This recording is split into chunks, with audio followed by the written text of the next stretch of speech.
Shortly after I learned that Sylus had been invited to His Highness's birthday party on Tula Island, he suddenly appeared in Lincoln City. He whisked me away in his car, heading towards an unknown destination. The car weaves through the streets of Lincoln City. I stare at Silas, who's casually driving as all sorts of ideas flash through my mind. Silas, why did you insist I get in your car? You're not bringing me to Tula Island, are you? You have good sources. The people at the Hunters Association were talking about it. After all, Onykinus' leader is an important person of interest.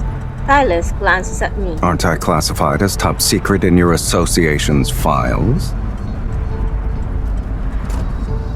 You must have put in a lot of work to access those. Guilty, I can't help but look down. I just happened to be nearby when I heard about it. Really? Then I guess I just happened to be passing by and felt like being your driver for the day. Okay, fine. I pulled a few strings. What about you? Did you find me because you need someone to act as your partner again? So you're okay with being my co-star? Sorry, sweetie. But I'm afraid there's only one invitation to this birthday party. I refuse to believe someone like you couldn't get another invite. Silas's lips curl into a smile. You want to tag along that badly, huh? I turn my head away, not wanting him to read my mind. Of course not. You always pester me and turn my life upside down. I'd rather be far away from you. Well, your wish will come true this time. What? Silas doesn't respond. He just looks out the window. We're here. I follow his gaze to see the car parked in the depths of an endless forest. Silas takes me to a villa. Its exterior is elegant and tranquil, but my eyes widen the minute he opens the door. There's no furniture inside. It's just weapons piled up to the point where they could reach the ceiling. It's basically a weapon museum. Don't you already have an armory in the N109 zone? One isn't enough. Also, the weapons in the N109 zone are new. The ones here are antiques.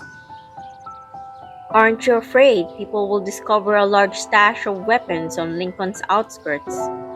So what? I have dozens of these armories scattered all over the world. I can show them to you, if you're interested.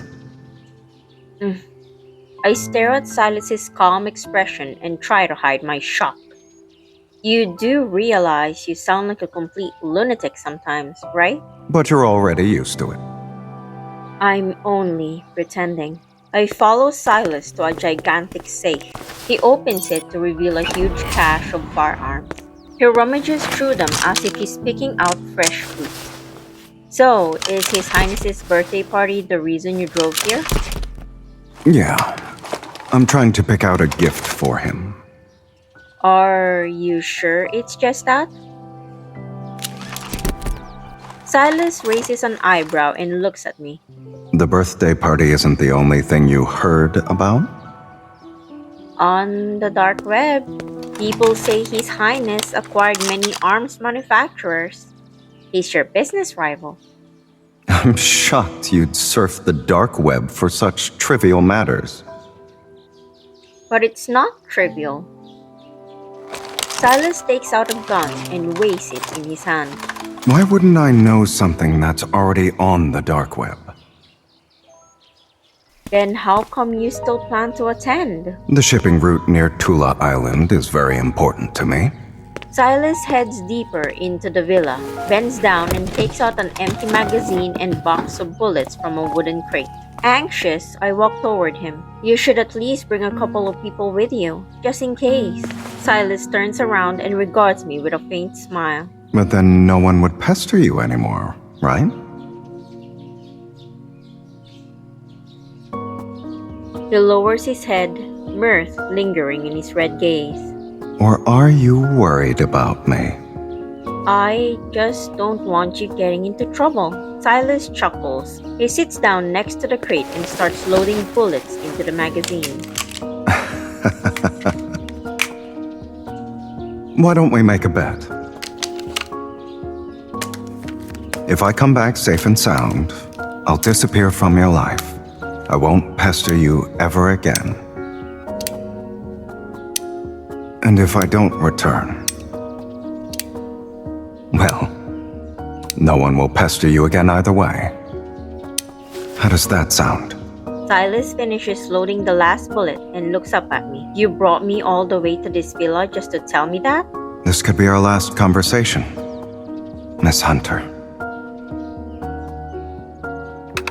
As he closes the magazine with a click, my heart flutters. For some reason, I lower my eyes and avoid his gaze. If you have to attend, at least bring a stronger weapon. Sylus chuckles softly, then suddenly approaches me. Something brushes against my waist. When I look at him again, I see he's carefully examining my gun. Not bad. Sylus loads my gun's magazine. I'll be using this to give him an unforgettable present.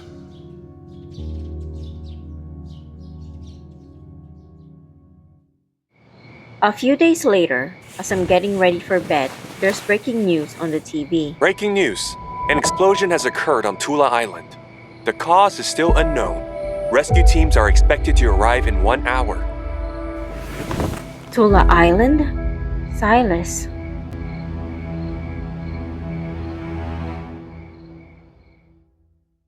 After that broadcast, I try to contact Sylus through various means, but to no avail. What's wrong? You've been out of it these past 2 days. If someone who's always pestered you and turned your life upside down disappeared, would you be happy? Of course. Unless what? Unless I actually don't mind him pestering me. Wouldn't I just be upset if he suddenly disappeared?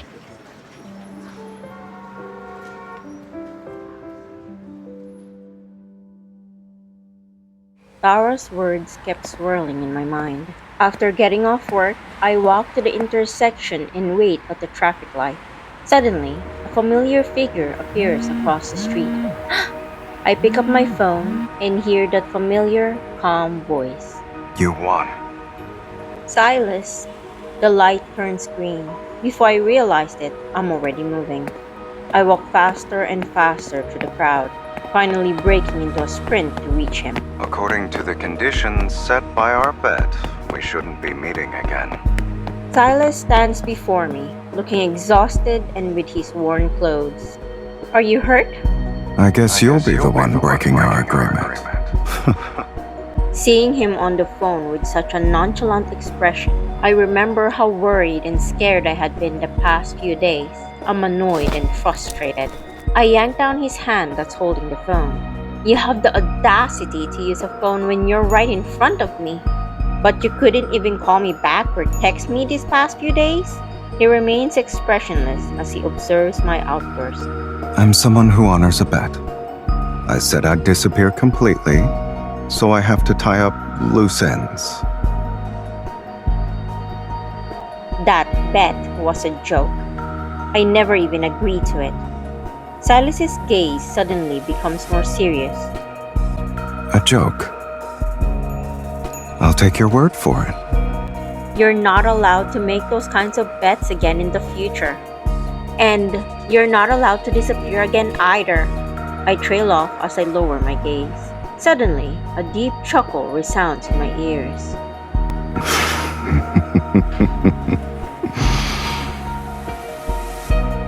You're the first person who dared to tell me what I can and can't do. Sylus takes out a gun from his coat pocket. Your gun was very helpful. So, as a return gift, I accept your terms. Sylus straps the gun to my waist. His right hand then glides up my back. He pulls me into his embrace. You're the one who ran into me this time. I don't think it counts as me pestering you. right?